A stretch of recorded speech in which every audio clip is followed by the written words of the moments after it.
We were talking, Joseph Benny is talking about influencing people and changing their behavior and changing their lives. And you are the founder of an organization called the Change Agent Network, which is building these wonderful schools throughout Liberia with amazing facilities, as you can see on the screen, libraries, computer labs, and in communities and to children who normally would not be able to afford this. Can you tell me a little bit more about this organization, the work that you are doing? I can't say a word without recognizing those who came here with me this afternoon, and I want to recognize the presence of my humble teachers and students and staff and support team. So all of you from the Heart of Grace High School, the Change the Network crew, will you kindly stand up for 1 minute so that I can... And reach out the kids. Where are we now? What have we done? How many students? Where are these schools? What is the whole point of these schools?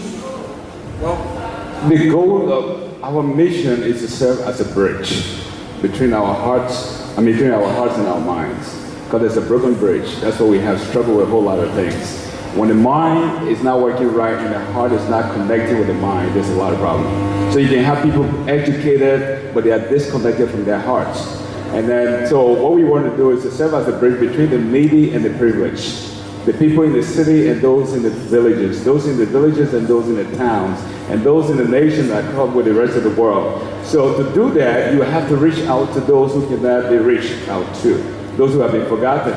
So we built 5 schools. So we are in 5 counties out of the 15. We're in 5 counties in 3 years. We are here in Monrovia, we are in Monrovia, we are in Bon County, we are in Lopa County.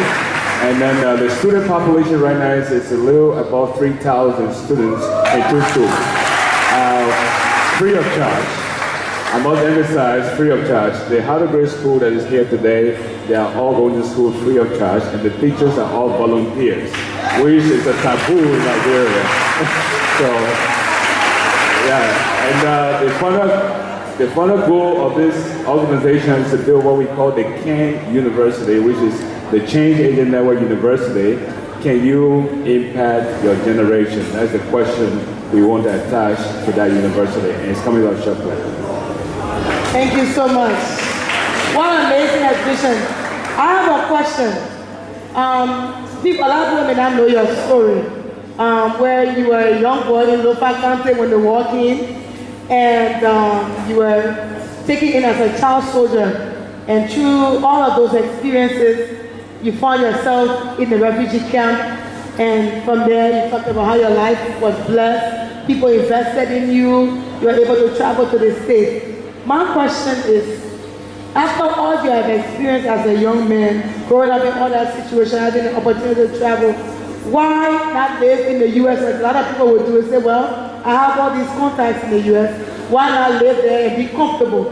Why come back to Liberia? And these are major projects, and spend that much money and time and energy on these projects when you could be building your life doing so many things? Well, for me personally, I think I owe everything that I have today to the next generation of Liberians and the next generation of Africans. I didn't get to where I am by myself. Somebody helped me out. That one computer I think about was given to me by a guy. He had to let it go in order for me to receive it. So the reason why I couldn't live in the States for the first 6 months, it was like being in a cage.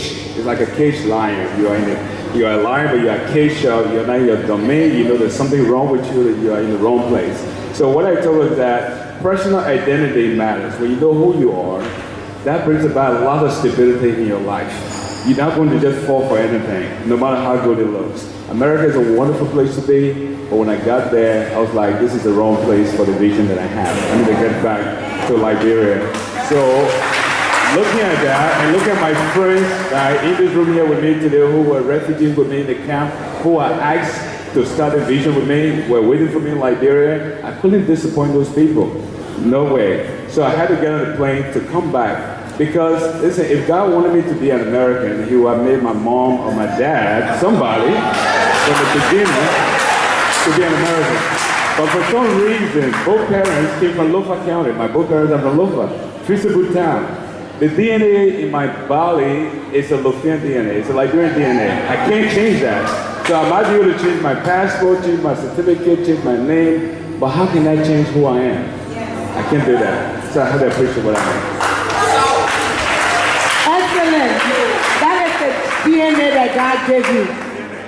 But I have to ask you a question. Because when we talked the last time, you talked about the difference between title and versus influence as a leader. And the last speaker we just saw talked a lot about the importance of influencing others to change their behavior. So when you talk about which is more important, having a title versus having an influence as a leader? Yeah, it's pretty interesting. Unfortunately, in Africa, in most of our culture, that seems to be kind of taboo. I say this, leadership is not a position you can take and give to somebody. It's not a title. It has nothing to do with qualification. It has nothing to do with your level of exposure. I think leadership comes down to really influence. When you speak, who's listening? When you give an instruction, who follows? So if you are leading because of position, then you're not going to have influence. People will respect you because of your position. They're not going to listen to anything else. They will respect you because of your title. So what I say is that my belief is that as a true leader, you must be able to influence your followers. Your leadership ability or the strength of your leadership is determined by your followers, not yourself. The people behind you are the people that determine how strong you are. So a weak leader will always focus on themselves. How big I am, this is who I am, you know who I am, you know what I have, you know what I have been. Those would be the thoughts. But a real leader, so watch out for Aisha. She's a powerful lady, not because of herself, but because of the people who are surrounding her. Before you get to her, you better watch out. Before you go past one person, you better know what you're doing. So my thing is this, it has to be by influence. The empowerment of the people following you is crucial than your own personal empowerment. All right, thank you. So influencing, true leadership is how you can influence people to move. You had a couple of quotes the last time we talked, and I'm going to mention those quotes because, and then you can, share a little bit about what you really meant about those quotes. You had one saying, our generation is the correction fluid. So you got to explain it. What our generation is the correction fluid. And the other one is our generation is the bridge or the pipe through which others will travel. Can you take some time and explain that? Well, what I mean is that as a nation, even in the continent of Africa, we find very few people who are willing to lay down their lives to save the next one. Very weird. So what I say, when I say that we are the correction of this generation, my generation, the correction, so what I mean is that we have lost the past generation as a nation. That generation is gone. This generation, we are losing at the moment, and we all can see it. The handwriting is written all over the place. The next one, we are about to lose it. So what I say is that in order for us to remain as a nation, we must save at least one generation. Or else we're going to lose all three. So to do that, somebody got to be willing to pay the price. Somebody got to be the correction fluid of the mistakes of the past and say, you know what, use me as a correction fluid to correct this mistake, and you got to cross over to the next path. So, in my understanding of leadership, that's what brought me back from the States. Because who would be the correction fluid for my generation? I'm one of those. The children coming after us don't even know what happened here just 14 years ago. They don't know what happened 10 years ago. They don't know what happened 6 years ago. So somebody got to be the one to tell them. Somebody got to be the bridge upon which they can cross over to get to their destiny. Somebody got to lie down. Somebody got to walk on your back. That's what I say. And the pipe, how can you eat like we just come from eating right now a little while ago? We all just die. And when you die, who killed you? You killed yourself. So what I'm saying is that we are the pipe. Don't clog the pipe, unclog it. Take some steroids and force those stuff out of the way so that things can flow truly for everybody to live. Okay, we are the pipe. We talked about changing, Joseph Kenny said, if you're going to change the world, you have to change behavior. And we know that volunteerism Because that's what you mean when you say lay yourself down for someone to walk over you, to come and give back after you have been blessed, to be able to give back to others. And we know that volunteerism is a very difficult concept here in Liberia right now. How do we help Liberians to bridge that gap? Well, from my understanding, I traveled in the States the last time we went to London. It's the same problem everywhere you go. Most people live for what I want, the way I feel, what you did to me, and all about you, yourself, and I. It never goes about that. There's no way you're going to build a broken society without volunteerism. It's totally impossible. Call a little child, Liberian child, 5 years old, and say, please, can you give me that cup over there? The next thing they say, how much are you going to pay me? Where did you learn that from? How much are you going to pay me? What is my share in this? What is my interest? It's a great idea to change Liberia, but the change shouldn't start with me. Let's start with somebody else. So, volunteerism, it's a big problem. We don't believe in sacrifice. Even the job I'm doing today, or we are doing today as a team, it takes a lot of talking, a lot of work to get one person to do something for free. Yes. Now we are the one at the receiving point. Receiving from who? If you don't believe in volunteerism, you don't believe in giving out, you don't believe in going to the restroom, you don't believe in releasing the air that you breathe in, you don't want to release it out, then how are you going to live? So my thing is that it's about time that Liberian men, women, boys, and girls stand up and do what they've never done before in our nation's history, which is volunteer. Do some work for free.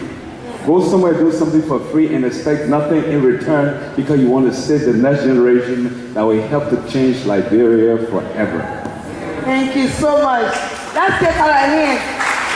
So do the work that is necessary, not because you are getting honor, not because you are getting paid, not because someone will call your name, but because you want to see a generation that will be saved for the future of Liberia. Absolutely. Thank you so much, Eric. I know you're doing great things in Lower Johnsonville, in Banga, in Lofa County. There's another school, right? Yeah, in Lofa County, we have this, what we call the Change in our University coming up. The goal is that by 2016, we should get it off the ground. That would be the breeding, something we call the new breed. The new breed in our organization simply means giving the man a mental haircut.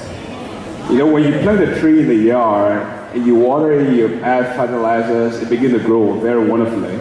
But if you don't trim it, it's going to get out of control. And you're going to make the yard look very ugly. And you wonder why Liberia looks the way it looks, because we don't trim the things we plant. And that includes the people that we have in Liberia. So we said we want to build a university where we have to give all of our people, the younger people, a mental haircut. When you cut your hair, you look younger, right? But you can be a 12 years old, once you don't cut your hair, you don't cut your beard, what happens to you?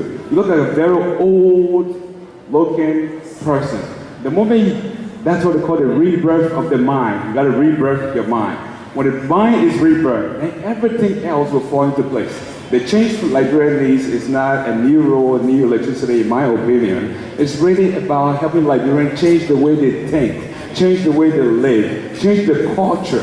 This thing that is like the Liberian way, there's nothing like the Liberian way. It's not working. Forget about that. Let's move on to something new. Rebirth your mind. Rebirth your mind. Okay, thank you so much, Eric.